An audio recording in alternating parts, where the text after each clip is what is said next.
அண்ணா பல்கலைக்கழகம் விவகாரம் பத்தி நம்ம எல்லாருக்குமே தெரியும். அதை பத்தி தான் நம்ம வாரம் வாரம் வீடியோ போட்டுக்கிட்டே இருக்கோம். சோ இப்ப என்ன நடக்குது அப்படிங்கறத தெளிவா வீடியோக்குள்ள பாத்துடலாம். இப்ப என்ன ஆச்சு அப்படின்னு பாத்தீங்கன்னா, ஞானசேகரன் வீட்டுல இருந்து பல பத்திரங்கள் பறிமுதல் செய்யப்பட்டது.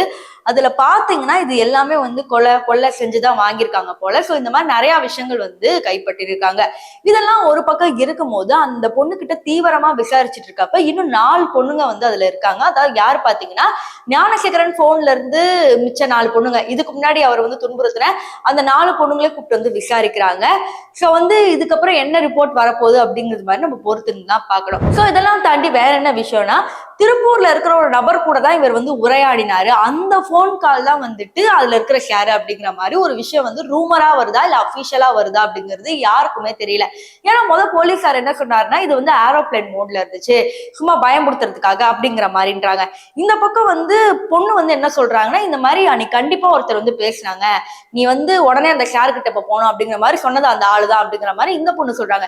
இந்த பக்கம் ஒரு ரூமர் என்ன போயிட்டு இருக்குன்னா, திருப்பூர்ல இருக்கிற ஒரு நபரோட இவர் இருந்திருக்காரு, அதுக்கு ஆதாரமா வீடியோ ஒண்ணு இருக்குது. சோ அந்த திருப்பூர்ல இருக்கிற நபரை இப்ப போலீஸார் தேடி போயிருக்காங்க அப்படிங்கிற மாதிரி ஒரு நியூஸ் வருது.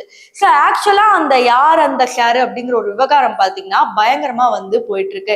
இப்ப இதெல்லாம் ஒரு பக்கம் இருந்தாலும் வேற விஷயம் என்னன்னா, இன்னைக்கு சட்டப்பேரவை நடந்துச்சு. 2025ஆம் ஆண்டு முதல் சட்டப்பேரவையிலே பாத்தீங்கன்னா அவ்வளவு பிரச்சனை.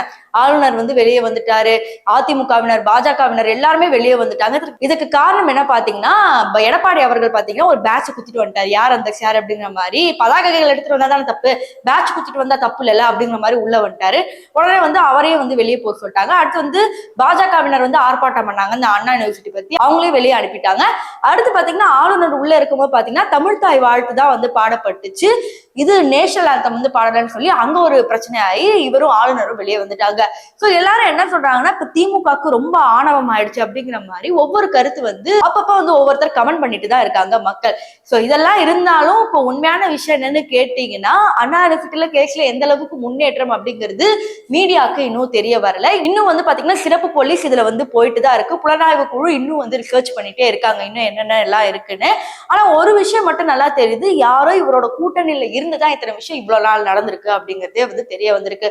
சோ இப்ப நீங்க சொல்லுங்க, நிஜமாவே யார் அந்த ஷேர் அப்படிங்கிற இந்த நபர் அரசுல இருக்கிற ஒரு அதிகாரம் கொண்ட நபரா, இல்ல பாலிடிக்ஸ் பலம்லாம் இல்லாம ரவுடிசம் பண்ற நபரா, இல்ல சாதாரணமா ஒரு கூட்டாளியா தான் இருக்குமா, இல்ல ஏதாவது போலீஸா இருக்குமா அப்படிங்கிற மாதிரி நிறைய பேர் சந்தேகங்கள் கூறுறாங்க. சோ நிஜமாவே இவங்க எல்லாம் இருக்கு வாய்ப்புகள் அப்படின்னு சொன்னா அவங்க எல்லாம் யார் யாரு அப்படிங்கறத மறக்காம கமெண்ட் செக்ஷன்ல சொல்லுங்க.